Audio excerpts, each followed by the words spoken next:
Hello friends, कैसे हैं आप सभी? अच्छे होंगे?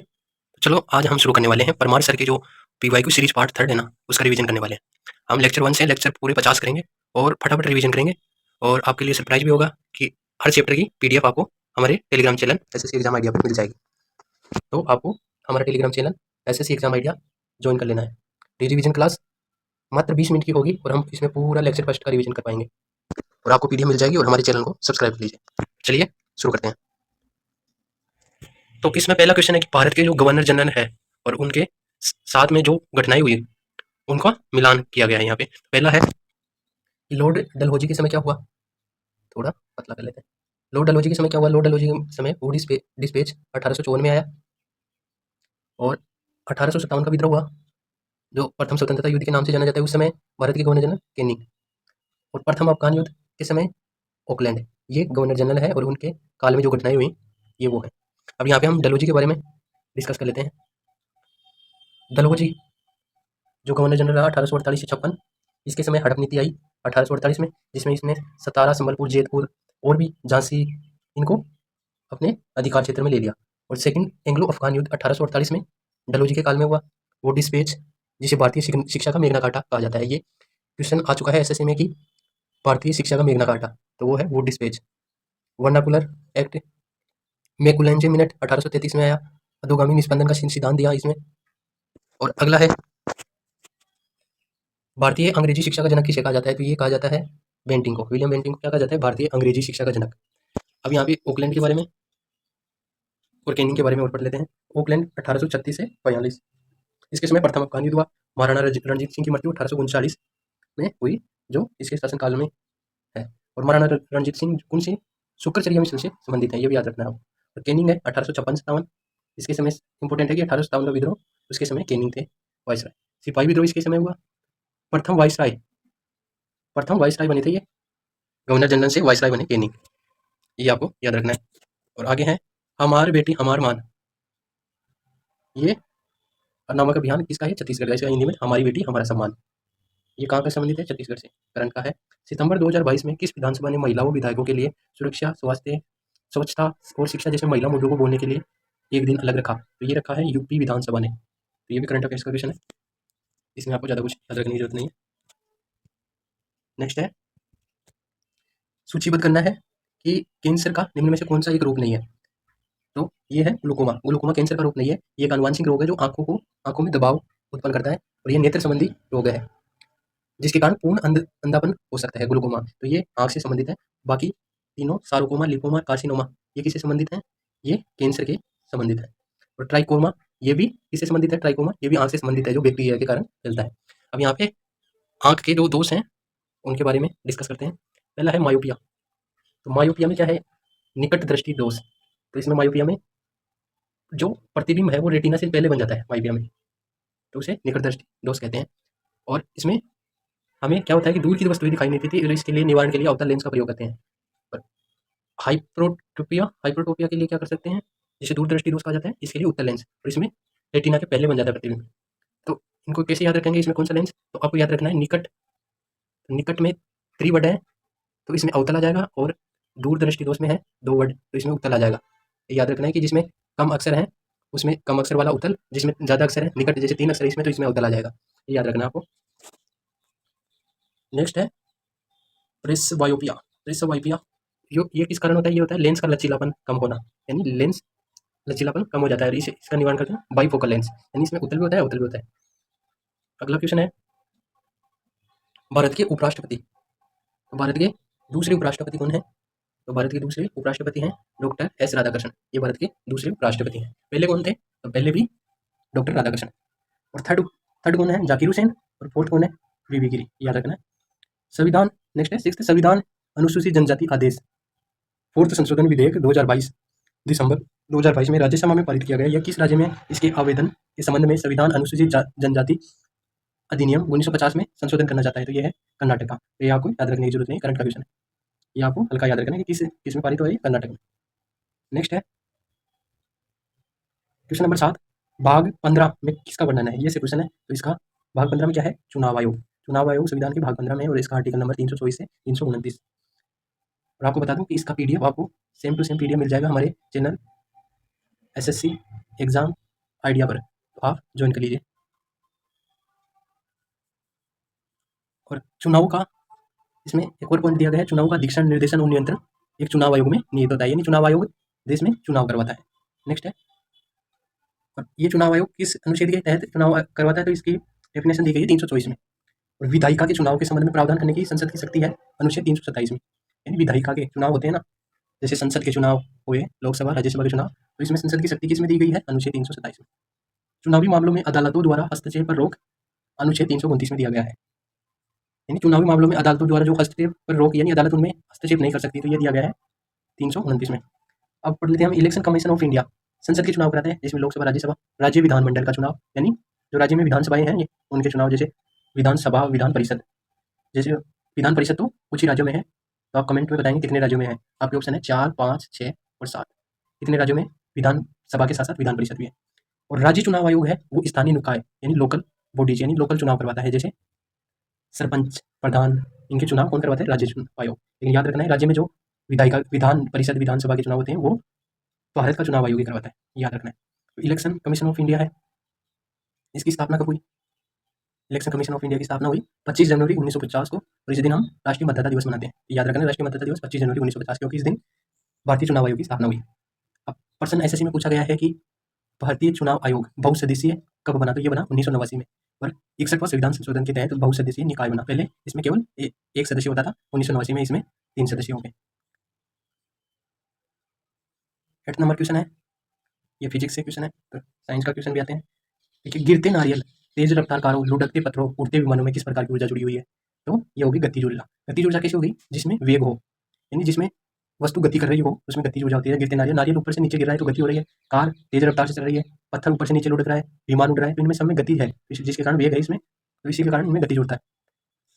और यहाँ पे कार्य करने की क्षमता को क्या कहा गया है, ऊर्जा। तो ऊर्जा की डेफिनेशन आपको याद करना है, तो कार्य करने की क्षमता ऊर्जा। ऊर्जा का मात्रक क्या है, ऊर्जा का मात्रक है जूल, ऐसा ही मात्रक। यहाँ पे गतिज ऊर्जा का फॉर्मूला दिया गया है, गतिज ऊर्जा का फॉर्मूला दिया गया है, यहाँ पे देख लेते हैं इसे। गतिज ऊर्जा जिसको ई से भी डिनोट करते हैं, ई इक्वल 1/2 mv स्क्वायर। यहाँ पे m है द्रव्यमान और v है वेग, तो यहाँ पे 1/2 इंटू द्रव्यमान इंटू वेग का स्क्वायर, ये गतिज ऊर्जा का सूत्र है, ये दिया गया। अब आपको कैसे क्वेश्चन पूछ सकते हैं, आपको क्वेश्चन पूछ सकते हैं कि वेग को दुगुना कर दिया जाए तो गतिज ऊर्जा कैसे हो जाएगी, तो वेग को दुगुना करेंगे तो यहाँ पे वेग की जगह 2v रखेंगे तो स्क्वायर की वजह से 4 हो जाएगा, तो ये गतिज ऊर्जा 4 गुनी हो जाएंगी। और सवेग का फॉर्मूला है p = mv, तो हम सवेग और गतिज ऊर्जा में संबंध निकालेंगे, तो वो कैसे निकालेंगे, यहाँ पे दिया गया है फॉर्मूला दिया गया है गतिज ऊर्जा का 1/2 mv स्क्वायर। तो यहाँ पे ऊपर m से गुना किया, नीचे m से गुना किया, तो ऊपर हो गया m स्क्वायर, नीचे हो गया m। इस फॉर्मूले से ऊपर m से गुना किया, नीचे m से गुना किया, तो ऊपर हो गया m square v square m। अब हमें पता है कि mv बराबर होता है सवेग v, तो mv की जगह p आ जाएगा, तो यहाँ p स्क्वायर है तो p स्क्वायर हो जाएगा, नीचे आ जाएगा p। तो इस प्रकार काइनेटिक एनर्जी इक्वल हो जाएगा p²/2m। अब यहाँ पे क्वेश्चन बन सकता है कि हम सवेग को दुगना कर दें तो काइनेटिक एनर्जी 4 गुना हो जाएगी। वो कैसे हो जाएगी, क्योंकि p का स्क्वायर है, p की जगह हम दुगना करेंगे 2p करेंगे तो वो 4p² हो जाएगा, यानी काइनेटिक एनर्जी पहले से 4 गुना हो जाएगी। अब यहाँ पे स्थितिज ऊर्जा के बारे में 2-3 उदाहरण देख लेते हैं। तो वो है एक स्थितिज ऊर्जा, खींचा हुआ तीर कमान, जैसे तीरंदाजी में खिलाड़ी जो तीर को ऐसे खींचे रखता है ना, खींचे रखता है ऐसे, तो उस वक्त उसमें कौन सी स्थितिज ऊर्जा आती है और उसको छोड़ देता है तो वो तीर गतिज ऊर्जा में हो जाता है। ठहरा हुआ पानी, जैसे बांध है तो बांध में पानी ठहरा हुआ है, यहाँ पे रुका हुआ है, तो इसमें स्थितिज ऊर्जा होगी। नेक्स्ट है यहाँ पे टोटल ऊर्जा यानी मैकेनिकल ऊर्जा की फॉर्मूला दिया गया है, मैकेनिकल ऊर्जा यानी यांत्रिक ऊर्जा, तो वो होती है potential energy plus kinetic energy, यानी गतिज ऊर्जा प्लस स्थितिज ऊर्जा का योग यांत्रिक ऊर्जा कहलाता है। नेक्स्ट क्वेश्चन है क्वेश्चन नंबर 10। क्वेश्चन नंबर 10 में क्या बताया गया है कि नदी और उसके बारे में कुछ पॉइंट ये मिलाना है हमें, तो ये उसके पॉइंट के नाम है, ये नदी है। तो पहला है बेडलैंड स्थलाकृति का क्षेत्र, यानी जो नदी बेडलैंड स्थलाकृति यानी स्थल की आकृति को बेड करती है, यानी जिसका कटा फटा तट होता है, तो वो है चंबल। तो चंबल नदी है, और चंबल नदी कहाँ से निकलती है, मोकटार से निकलती है, जनापाओ की पहाड़ी, और ये यमुना की सहायक नदी है, और अवनलिका प्रदन के कारण बेडलैंड स्थलाकृति का निर्माण करती है। वर्धगंगा को किस नदी के नाम से जाना जाता है, तो वर्धगंगा को है गोदावरी के नाम, गोदावरी नदी को हम वर्धगंगा नदी के नाम से जानते हैं। सांगपो को ब्रह्मपुत्र। अब और बताइए, ब्रह्मपुत्र का अरुणाचल प्रदेश में एक और नाम क्या है, जब अरुणाचल प्रदेश में ये प्रवेश करती है तो इसका नाम क्या है, ये आपको कमेंट बॉक्स में बताना है। और अगला है बिहार का शोक, तो ये कोसी, और बंगाल का शोक दामोदर नदी। अब ब्रह्मपुत्र नदी के बारे में फुल डिटेल पढ़ लेते हैं। तो ये है कि ब्रह्मपुत्र नदी चेमयांगडुंग या आंग्सी ग्लेशियर से निकलती है, जो किसके पास है, मानसरोवर झील के पास है। और ये भारत में काम अरुणाचल प्रदेश में प्रवेश करती है नामचा बरुआ से, जहाँ पे इसका नाम सियांग दियांग होता है। और असम में कहाँ पे, डुगरी में असम में प्रवेश करती है। असम में इसका नाम ब्रह्मपुत्र पड़ता है। फिर ये बांग्लादेश में जाती है, तो वहाँ पे इसका नाम जमुना, और यहाँ से गंगा आती है पश्चिम बंगाल से, जो जमुना यानी जो ब्रह्मपुत्र है, और जमुना और गंगा मिलके बांग्लादेश में इसका नाम हो जाता है मेघना, फिर ये बंगाल की खाड़ी में गिर जाती है। तो ब्रह्मपुत्र की सहायक नदी देख लेते हैं, दिबांग, लोहित, दानश्री, सुबनश्री और कामेंग। ये इसकी ब्रह्मपुत्र की सहायक नदियां हैं, यानी दिबांग, लोहित, दानश्री, सुबनश्री, कामेंग। नेक्स्ट है 25 डिग्री के तापमान पर एक आदर्श गैस के लिए ऐसा इकाइयों में प्रति अणु औसत गतिज ऊर्जा क्या होगी। तो ये आपको याद रखना है, डायरेक्ट 6.17 इंटू 10⁻⁻21। तो ये आपको याद रखना है कि आदर्श गैस के लिए ऐसा इकाइयों में प्रति अणु औसत गतिज ऊर्जा 25 डिग्री तापमान पर। नेक्स्ट है भारत की जनगणना 2011 के अनुसार किस राज्य में पुरुषों और महिलाओं की साक्षरता दर में अंतर सबसे अधिक था। तो ये था राजस्थान में। तो जनगणना से भी क्वेश्चन पूछ जाते हैं हर एग्जाम में, एसएससी में जनगणना से स्टेटी का एक क्वेश्चन तो बनता ही है। तो जनगणना को आप कंप्लीट कर लीजिए।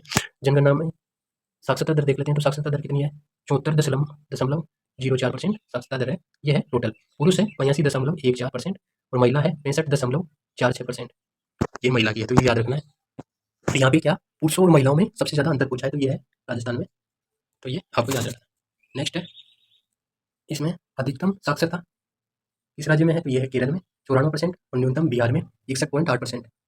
यूटी में सबसे ज्यादा है, लक्षद्वीप में 91.85%, दादरा नगर हवेली में है सबसे कम कितनी है 77.24%। जिला वाइज देखेंगे कि भारत के किस जिले में सबसे ज्यादा है, तो ये है सरचीप जो मिजोरम का जिला है। और अलीराजपुर एमपी में सबसे कम साक्षरता है पूरे भारत में, और सरचीप जो मिजोरम का जिला है इसमें सबसे ज्यादा है साक्षरता। नेक्स्ट क्वेश्चन है कौन सा विकल्प व्यक्तिगत आय कर की कटौती से पहले सभी स्रोतों से व्यक्ति द्वारा अर्जित कुल आय को दर्शाता है, तो ये है सकल आय। तो ये है सकल आय, यानी जो व्यक्तिगत आयकर की कटौती से पहले, यानी व्यक्ति जितना कमाता है उसमें आयकर की कटौती के बिना जो उसकी कुल अर्जित आय है उसको क्या कहते हैं, उसको कहते हैं सकल आय। यहाँ पे फॉर्मूला है पर्सनल इनकम, यानी व्यक्तिगत आय का फॉर्मूला दिया गया है कि व्यक्तिगत आय है वो है नेशनल इनकम माइनस विभाजित कॉर्पोरेट लाभ प्लस हस्तांतरण भुगतान। ये आपको याद करना है। अब व्यक्तिगत आय में से कर को माइनस कर देंगे तो वो होगी प्रोज्य आय, यानी कोई व्यक्ति जितना कमाता है अगर उसमें वो कर का भुगतान करता है उसके बाद जो शेष आय बचती है उसको प्रोज्य आय कहते हैं।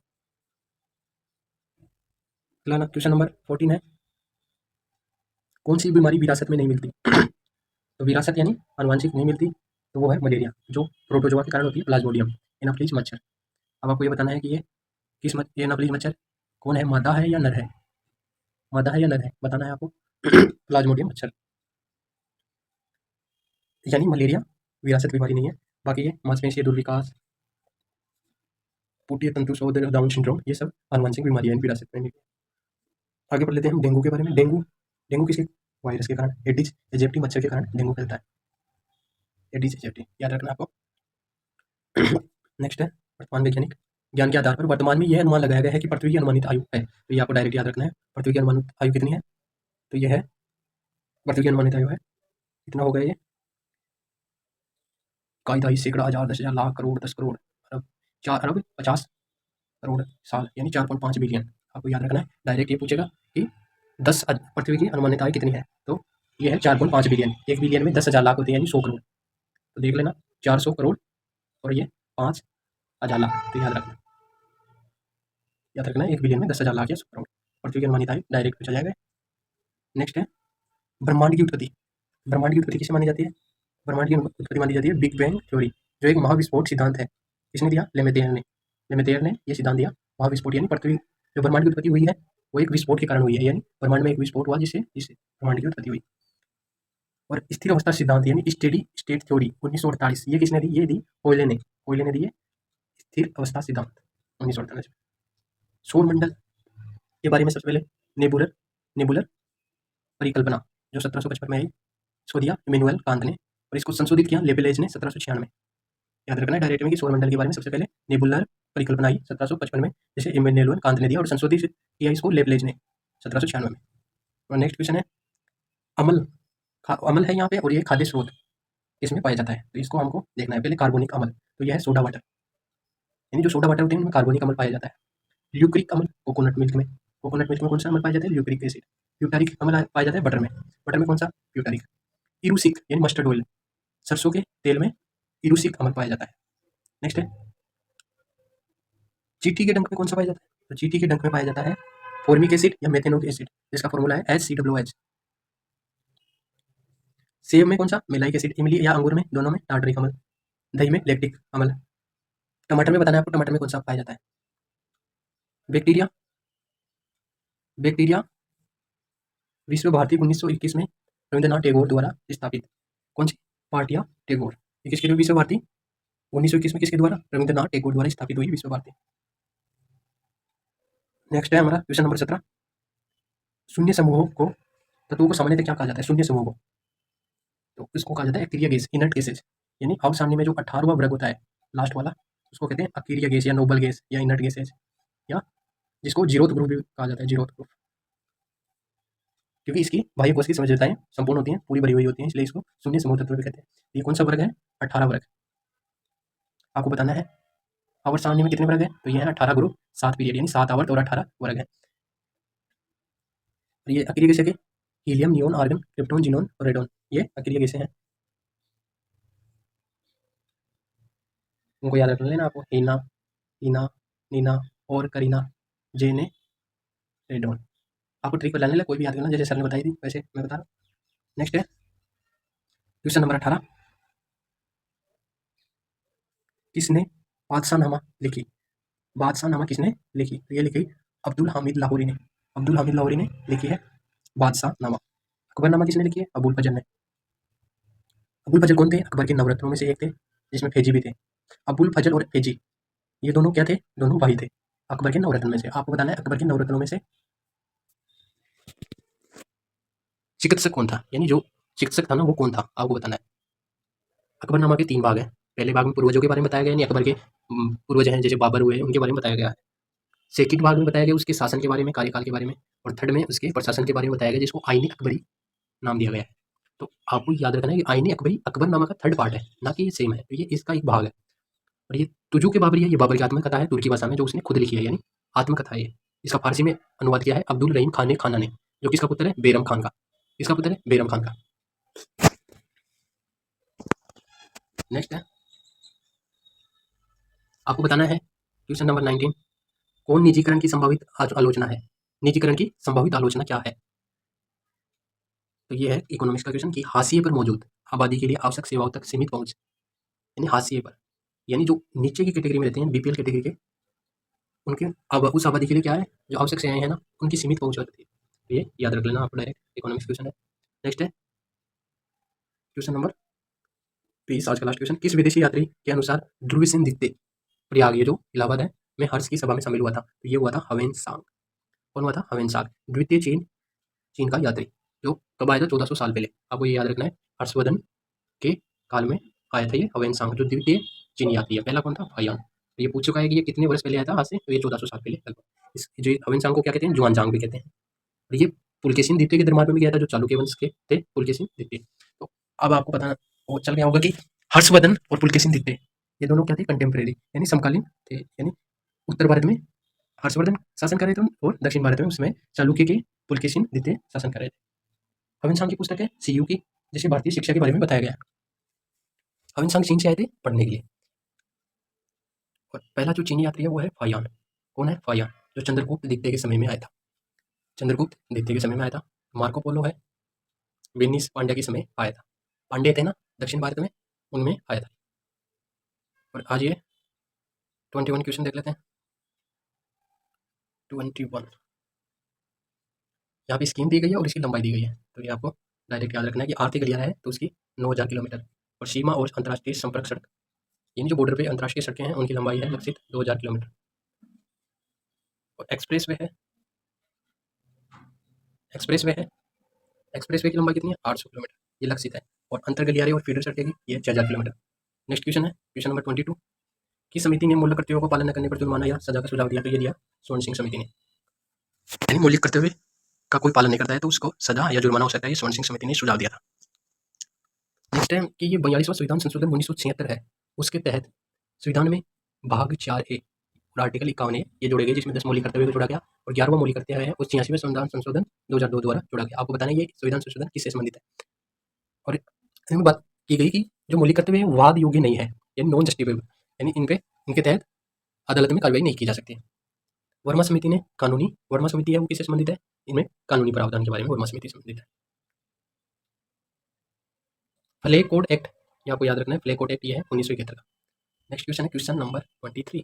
आई थिंक 25 क्वेश्चन है इसमें, तो मुझे लगा 20 ही है। तो आपको इसकी PDF same to same PDF मिल जाएगी हमारे टेलीग्राम चैनल पे, ज्वाइन कर लीजिए। यहाँ पे रासायनिक यौगिक, यहाँ पे मसाले। पहला है सरकम मोनोइड्स, ये क्या किसमें आता है, सरकम मोनोइड्स हल्दी में। और 1,8 साइने ऑल ये है इलायची में। इग्यूहोल है लौंग में, इग्यूहोल लौंग में। और पाइपराइन ये है पाइपराइन काली मिर्च में।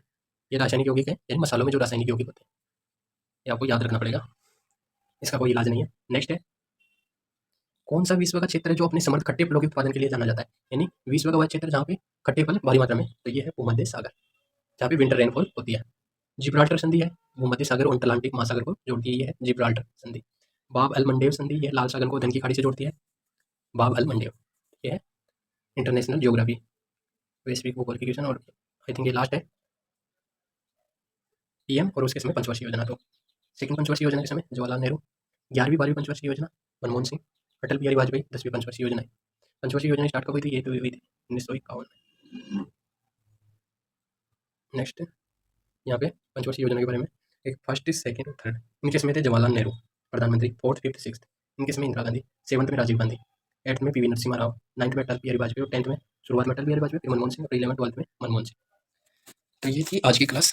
कैसा लगा रिवीजन बताना, जरूर फीडबैक देना कमेंट बॉक्स में। और आप हमारे चैनल से जुड़ जाइए, इसकी PDF Telegram SSC exam idea पे मिल जाएगी। तो please subscribe my YouTube channel, और हम ऐसे ही सारे लेक्चर का रिवीजन करेंगे। तो धन्यवाद, जय Hind, keep watching SSC exam idea, जय हिंद।